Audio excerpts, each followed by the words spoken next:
มีความเห็นมองทุกอย่างมองไปนี่เห็นรูปนี่เห็นรูปที่ตาเห็นความไม่เที่ยงตั้งอยู่ตรงนั้นความไม่ใช่ตัวตนตั้งอยู่ตรงนั้นความเป็นอนัตตาตั้งอยู่ตรงนั้นไม่ได้เป็นไปตามใจที่เราอยากสิ่งที่เรามองเห็นสิ่งที่เราได้ยินเราจะมองแบบนี้กัน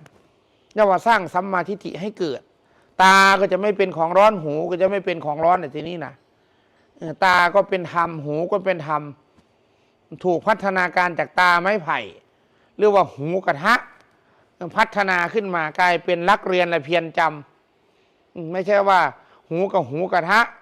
ตากับตาไม้ไผ่ไม่มองเห็นก็ไม่จักคิดไม่จักนึกไม่จักขบคิดไม่รู้จักคิดพินิจพิจารณาสิ่งที่ตาเห็นจะไปมองดูมองเห็นแบบทื่อๆก็ตาบอดแจ้งๆนั่นแหละถ้าเป็นแบบนั้นอันนี้เราถูกพัฒนาตาเห็นรูปหูได้ยินเสียงตัวรู้ที่มันรู้เนี่ยว่าสิ่งที่เกิดขึ้นสิ่งที่มากระทบคือความเป็นอนัตตาอยู่ในตัวเขาเองคือความไม่เที่ยงอยู่ในเป็นตัวเขาเองคือความเป็นทุกข์อยู่ในตัวเขาเองเราต้องเป็นทิฏฐิแบบนี้นะเป็นทิฏฐิธรรม